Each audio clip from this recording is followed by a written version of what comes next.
Hello, everyone. I'm Molly Wood. Welcome back to Make Me Smart, the daily podcast where we make today make sense. Yes, except for today, it's Happy Hour Friday. I'm Kimberly Adams, and so this is also known as Economics on Tap. The live stream is up and running. Thank you to everyone joining us on the live stream on YouTube, on Discord, on Twitter, if it's your pleasure. Yeah, all the things. Hi, everyone. I'm Kimberly Happy Adams. That was an important thing I just forgot to say. The chat is going bananas. It is delightful. Everybody loves to see Kimberly. How are you? Thanks. And more importantly, I prepare for my shame. What are you drinking?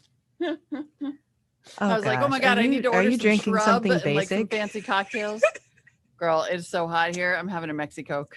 I'm like, I need to hydrate with sugar. That's literally all I can do. Yeah, that works. So I had a small 4th of July get together at my house, and one of my friends who apparently loves me more than I knew brought me this very fancy bottle of scotch. So it's called the Torrin Single Malt Scotch Whiskey.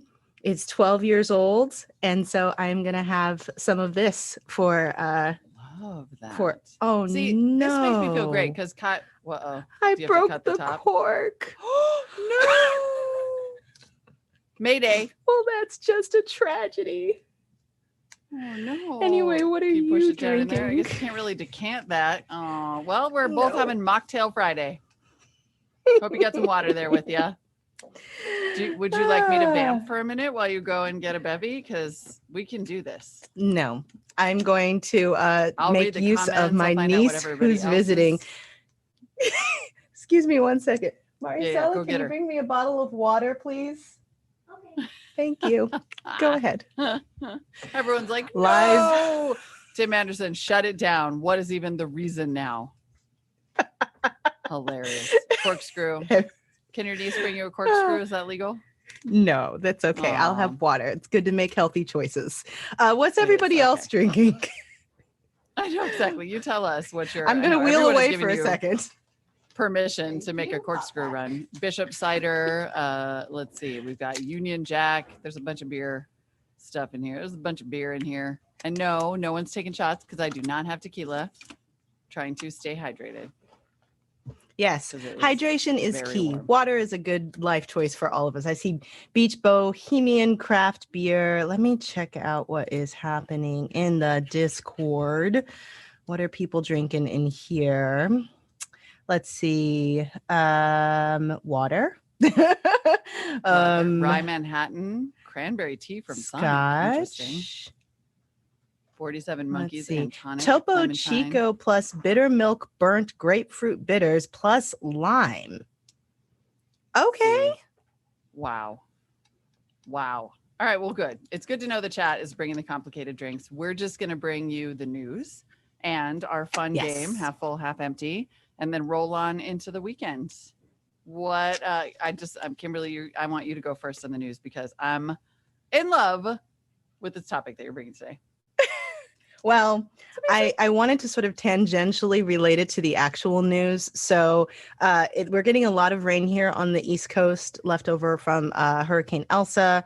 And in New York, it's just crazy, like the rain coming down, or it's really wild. And there were these videos of the flooding in the subway and all this stuff. And climate change. So The Guardian has this piece where the headline is basically New York City's storm flooding shows that climate change is real, basically. If you didn't believe it yet. So all of this works because of an epiphany that I had last night that I have been sharing with everyone who will listen to me, because since my niece is here, I've been watching more kid content. And so last night we were watching this new TV show on Disney Plus, which is like from the Monsters, Inc. franchise called Monsters at Work. And I suddenly realized that this is all about climate change in the fossil fuel industry, the whole Monsters, Inc. franchise. Because if you think about it, the Monsters, Inc., they rely on a particular type of extractive energy generation, which involves harming children. And then someone discovers a brand new way of getting energy that isn't as harmful to children. And then the big industry fights back and says, no, you can't do that. That's a whole, I don't want to give away the rest of the plot of Monsters, Inc. But in this new TV show, basically, they have this young monster who's been training his whole life to be a scarer. And then he shows up at work on the first day to realize that they don't need scarers anymore. They need people who are funny or monsters who are funny. And he has to go through retraining. And it's just, so anyway, I couldn't believe that I missed it the first time. Yep, totally. And then it was banging, right? And so I found one other person apparently had this epiphany a couple of weeks ago and wrote about it for, I believe, a newspaper in Australia. And I don't know, that just sort of like floored me. And apparently you too, when I slacked you. I know. I mean, I really, truly had not thought of it at all. And then this Flicks piece from Australia notes that, in fact, if it sounds like an ambitious reading, it's so obvious, writes this person. I almost felt ashamed for not noticing it earlier. Like they literally, a scene apparently in the beginning of the first movie, according to this piece, is like, yeah, it's a new commercial for the mining company-like employer with images of hard hat wearing staff and a voiceover explaining that they extract energy used to power every light bulb, vehicle, appliance in the city, and that change is afoot and the energy industry isn't what it used to be. Yeah, like, of course, Pixar, you stinkers. I mean, WALL-E is like the original climate change movie, and so it shouldn't even surprise us, but it's so brilliant. It's everywhere. Now, I should acknowledge that when Monsters University came out, there's this blog from the University of Texas at Austin called Energy at the Movies about how energy is represented on the big screen. They wrote about it in 2013 when Monsters University came out, which was the prequel to Monsters, Inc. Wow, these movies came out a long time ago. They really did. I mean, that's pretty remarkable too. It tells you how long we have been stuck in inaction about climate change, but that it's been like really at the forefront of even mainstream consciousness, and that we didn't even catch it, let alone do enough to stop it or slow it down. Wah, wah. Well, but anyway, so I'm watching it with a whole new lens now. I know. Now I want to watch that and the show over the weekend and just be like, oh, so good. Evidently, they describe an energy crisis. I mean, it's just really on the nose. Almost as on the nose as this article I read in the Atlantic that I just want everyone to read. It's from a couple of days ago, July 7th. Basically, next week, I believe, is when couple of billionaires are going to launch themselves into near Earth orbit, not even technically space. Richard Branson is trying to beat Jeff Bezos. It's just a whole thing that I know we're all riveted by as a country, or we are taking the Atlantic's view, which is, hey, read the room. Like, huge chunks of the East Coast are underwater.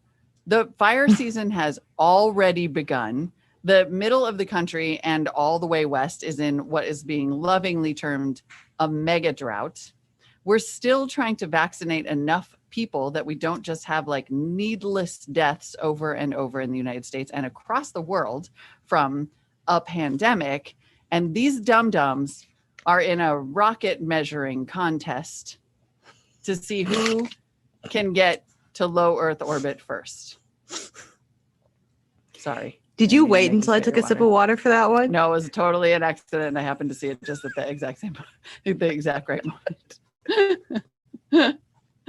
I really apologize. But like, guys, seriously, leaving Earth right now, writes, hold on, I want to get the author right, writes Shannon Sterone, isn't just bad optics. It's almost a scene out of a twisted B-list thriller. The world is drowning and scorching. Two of the wealthiest men decide to race in their private rocket ships to see who can get to space a few days before the other. Gross. That I just want y'all to read because it's a really good piece. And I believe, as so often happens with The Atlantic, puts the finger right on the pulse of what we were trying to say, but couldn't quite come up with the words of. The big news, of But course, they have today a was lot this more big- words than we have in radio. They do. Like They do. We just have these like they short can, little. Yeah. I mean, we have and they this, can be like, which is awesome. this is awesome. By the way, lovely to true. see you. Lovely to see you. I know. Still, I would like the audience to know we're going to pull behind the curtain. Still, Kimberly and I have never met in person. Never ever. Still, all these many years of friendship and co-hosting. Oh. And then, of course, you will probably hear a lot more about this on Marketplace. I'm not going to go on and on, but I do think it's really fascinating that today is the day President Biden signed this executive order to essentially just sort of like encourage everyone to do some dang competition in the United States, which is such a fascinating, it is, there's only so much an order like this can do without legislation and without agency support. Certainly there are now people in place at these agencies who can do some stuff, like Lena Khan, who is already getting after it. And I think it's, who did they pick for the FCC? It's still the interim person that we talked to not that long ago. It's so hot, guys. It's so hot. My brain's just not working. Anyway, it's fascinating. And it is just sort of an attempt to like belatedly address the fact that we just let companies get outrageously large in this country and buy each other up and reduce competition until, we're left with, and until, but it's so interesting because it seems to counteract this like years long gaslighting that's been happening where consumers are like, dude, I only have one internet provider. No, you don't. You have lots. Well, okay, no, there are 3 or 4 regional monopolies. That's not a monopoly. There's competition. Yeah, but I only have one. There's plenty of competition. What? Right. And so along comes the Biden administration and this executive order to say like, yeah, no, turns out you're right. Like it turns out that companies are kind of abusing everyone because they're so big that they can. And it's an interesting direction to sort of try to put the country on. And it comes actually, a friend of mine was driving for Postmates during the pandemic and forwarded me a note about how Uber, which bought Postmates, thereby taking some food delivery competition out of the game, has sent an email to everybody who used to drive for Postmates saying the app that you used to drive for Postmates is going away. You're only driving now for Uber or Uber Eats as a delivery person. Now, that makes sense as a back-end move. Sure, consolidate your properties, but people have been reporting, if you kind of like do a Twitter search, problems with the Postmates app, not logging them in or saying this account's already in use on Uber Eats, or sort of gently directing them away, which raises the question of whether Uber did in fact buy Postmates, taking a competitor off of the market to kill it, which is the kind of thing that I believe the Biden administration will be frowning on going forward. It's a big task because there are so many companies that have done this for so long.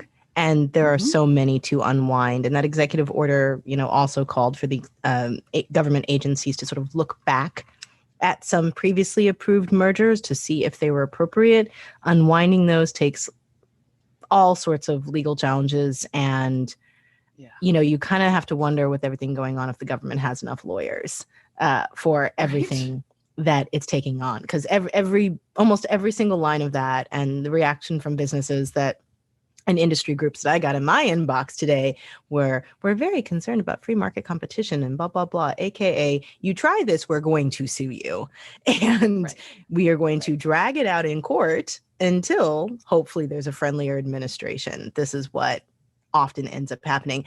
I was moderately entertained to see on this list that the Biden administration plans to make it easier for Americans to buy discount drugs from Canada, which, if one wants to go back just a few years ago, President Trump and his administration also planned to do. They had a huge rollout, big announcement. HHS and in the pharmaceutical industry was furious, and health insurance plans were furious, and all these things. And I remember emailing them, the Department of Health and Human Services, every couple of weeks for a few months. Like, when is this actually going to happen? When are you going to do this? And they were just like, we don't have a date yet. We don't have a date yet. And then they just stopped responding. And it just didn't happen. It was Canadian Drugs Week.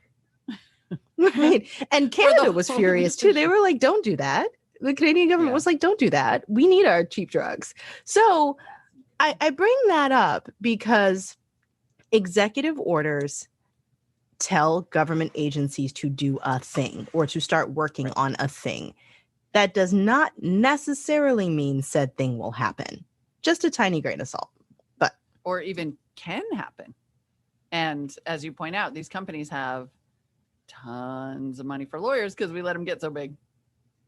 well, and Yep. also the meteoric rise of the stock market and low interest rates, then the money that they were supposedly going to use to pay their employees more and invest in infrastructure and grow, and instead they'd use it for stock buybacks. But So the Fed just gave them a bunch of money to fight these orders with. That's so great. That's so very circular, very circular. So I'm getting the impression that we're half empty on the executive order, which seems like a good way to transition. I'm not though. I'm not. No, But it's let's a play the huge game. philosophical shift. It's a big deal. But let's play the game, Yes. shall we? Let's play the this game. This is, if you are just joining us for a Friday, half full, half empty, the game where we give you our predictions on various topics that we have not been informed of in advance, which is occasionally why you hear some frantic duck going in the midst of us trying to come and answer. Marketplace heartthrob Drew Jostad is back in the studio. Drew. All right, we're going to start this one out with an oldie but a goodie. Are you half full or half empty on the Ever Given? It's free. She's out. I mean, I guess I'm half full on it, on them paying their fine and getting let out of the pokey. But isn't it just going to end up sideways back in there again next time it comes around? Oh, Erica Phillips with the win. The ship has sailed. Amazing. Absolutely amazing. If you missed it, the owners of the Ever Given did manage to come up with their bail money and spring that gigantic ship. No word yet on whether we're about to enter a golden new age where we don't build ships so big that they can't make it through the canal. Well, having been in the Suez Canal for a media junket at one point, it's very, very narrow by any kind of modern standards. They went through this big effort several years back to widen it, and it was this huge thing. They were selling bonds for it, and it's a lot. So is it that the Suez Canal is too narrow, or that the ships are too big, or whatever? And who's going to pay to widen it? And maybe some of this money will go to widening it, but it's probably just going to offset the losses that Egypt had from all of it, or it'll just go to the military. Who knows? I'm going to steal as my final answer what Debbie Donovan says in our YouTube chat, which is the whole Ever Given situation is half full because it gave us visibility into supply chain issues. Indeed. Boom. Half full. Love Go, it. Debbie. All right, what's next? Okay, are we half full or half empty on the idea that COVID is going to destigmatize resume gaps? Oh, is this a thing? For some people, half full. For people who are already normally disenfranchised, Stigmatized. no. Stigmatized, half empty. Yeah. In a magical ideal world, every working parent, because there is a logical explanation for why you might need a gap in your resume to raise a child, they wouldn't be judged for that. But we know what child rearing is, and people still face all sorts of consequences for that. So having a good reason, I mean, half empty.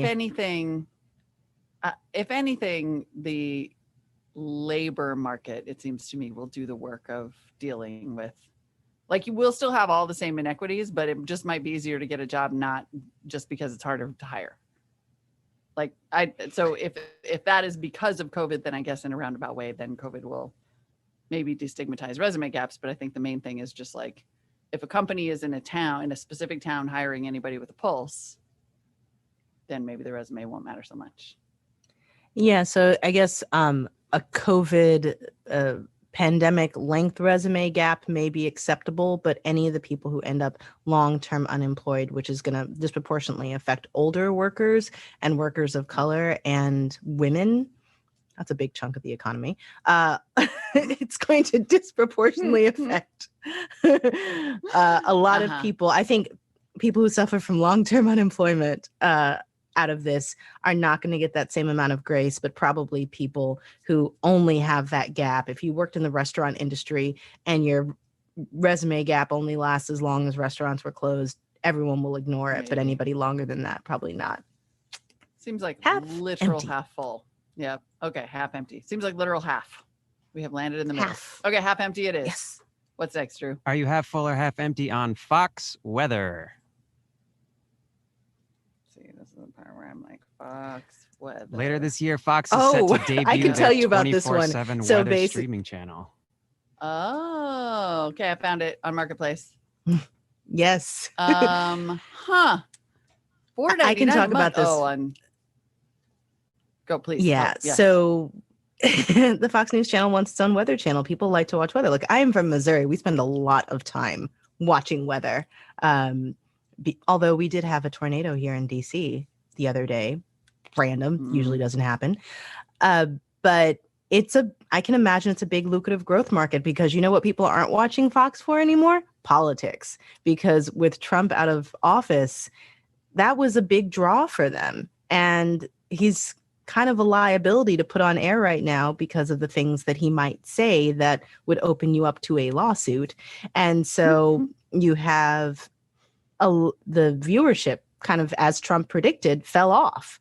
And so if you're looking at growth areas, weather, people will like to watch weather. Climate change means that there will be more weather. Now, whether they will acknowledge human caused climate change is another question altogether. I mean, I have to be honest. I have built-in skepticism about, and that is not to say that some of the folks at Fox News, who are not the people in its primetime lineup, don't do good work and have sometimes felt the tension of the stuff that makes it on air at Fox. It is very possible they will hire a bunch of weather professionals who will put, straight up weather on the air. But if it's a way to kind of like have a weather channel that attempts to downplay or debunk climate change, and I think we have good reason to wonder if that's the case, I'm half empty. I don't know. I don't know. I at one point in my life, I actually worked for Fox, and they were always very nice to me, and I know a lot of the professionals who work in that organization, and especially in the radio division, and just really trying to do the work. And so I always hate to paint with the broad brush Fox, but what they've been doing in their opinion and commentary, and even some of the hard news coverage, has just been really damaging. So I'm going to have to say half empty, fortunately. Yeah. Drew, is there anything nicer? Are you half full or half empty on Chipotle accepting resumes via TikTok? I'm going to go half full on that. I love it. Me too. There's so much creativity, and you can really show yourself. Go where the people are. Love it. Go where the people are. Half. Can you do full. a TikTok as a resume? That's great. That's genius. I love it. I mean, it's kind of like a audition DM reel or something. Yeah, love it. Good job, Chipotle, I think. Yeah, there we go. Thanks. Phew. That was a tough one. That was a hard one. This was a hard game today. I'm exhausted. Well, especially maybe it was because both of us had no alcohol. Is the game more fun when we drink? Sweating. Maybe. Then we just let it all hang out.